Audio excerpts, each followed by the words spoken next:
What is good, guys? It's your boy Harry, and today I'm going to be talking about how I scaled a clothing brand to 58,000 in 1 month, spending 8,000 and making 58,000 back. So that gives you a 7.15 return on ad spend. And as you can see, there's no filters on the ad account. So this is including testing, including everything. This brand had a very strong product, but yeah, man, the strategy I used just worked very well with their brand. So yeah, I'm basically going to break down, each ad set by retargeting campaigns. So yeah, guys. So firstly, I'm going to talk about, 7.15x return on ad spend. That's pretty damn high. And that really just comes down to, firstly, my product, my knowledge of the product, and secondly, the strategy that I use. So how that works is, as you can see, there's a lot of campaigns. I horizontal scale, which means it allows you to scale the budget, but not sacrifice the return on ad spend. And as you can see there, look, we scaled to 60,000. This company was doing like 10,000 a month, and now they're doing 60,000 at 7x. Like, that's pretty good. That's definitely pretty good for them. So basically, horizontal scaling means you will be running quite a few ad sets, as you can see here. As they're working together, it means you're scaled. So like, let me give you an example quickly.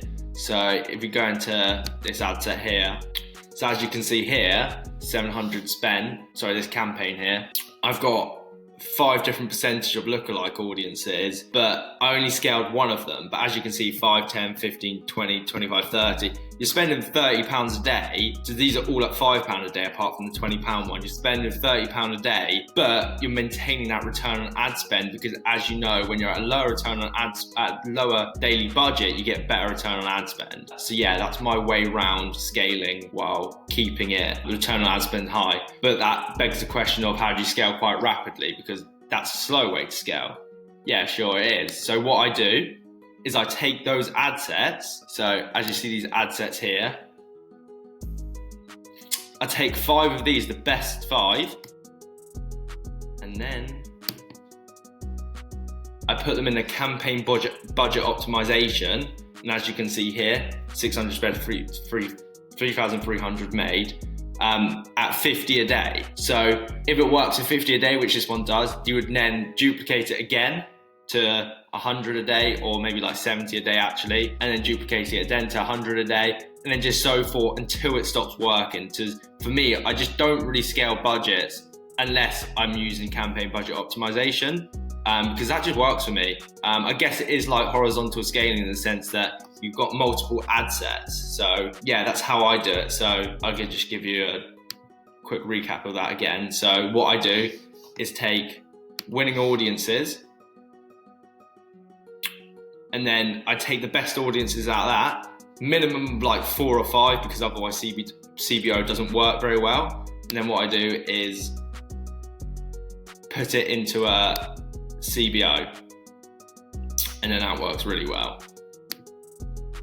And if it doesn't work after 3 days, I normally cut it. But I know on the first day of CBOs, they never work very well. So just give it at least a couple of days for sure. And then in terms of retargeting, we went quite broad. So we had the general page view content, add to cart, initiate checkout. Obviously, if you're a bigger brand, you can go into way more detail. Like, you can do it just based on products, that kind of thing. But as you can see, very good return on ad spend. But at the end of the day, you always get good return on ad spend if your product's solid for retargeting. How I like to retarget is user-generated content, so models, that kind of thing, because this always just works better. You're trying to build trust with the customer while retargeting, so they will eventually buy from your store.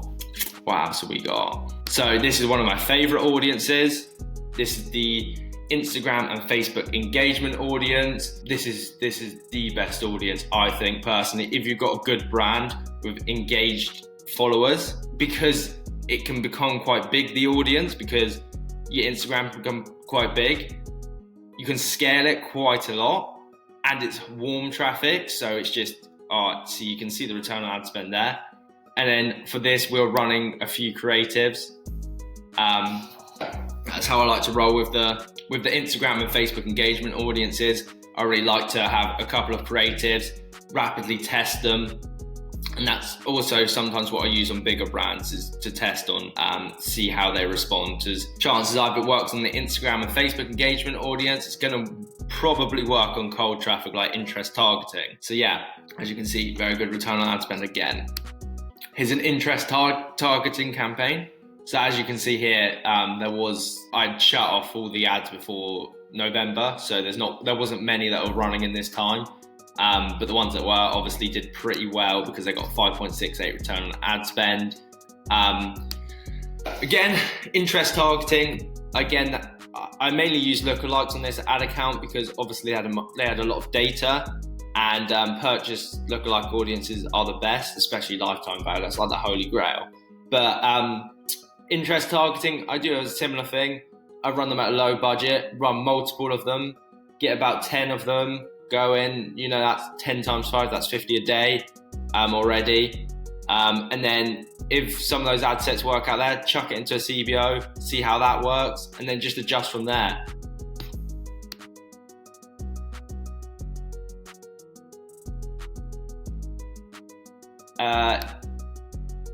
As you can see here, this campaign got 4x, but wasn't very scaled. But this was view content lookalikes. Depending on how much data, these work well as well. Don't always use purchase ones.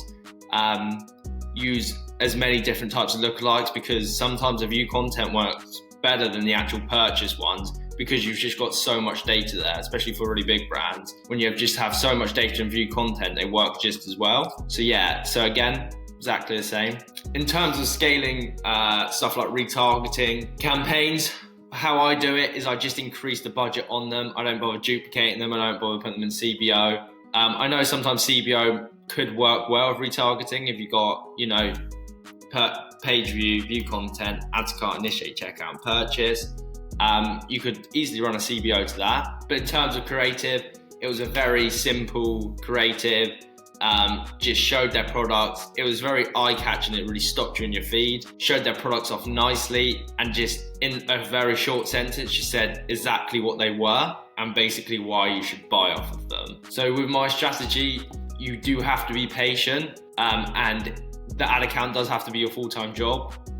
It's very hard to do this as the actual owner, because I'm in the ad account all the time, and as you can see, I've got so many ad sets, and they have to be topped up all the time, so it keeps that ad spend going.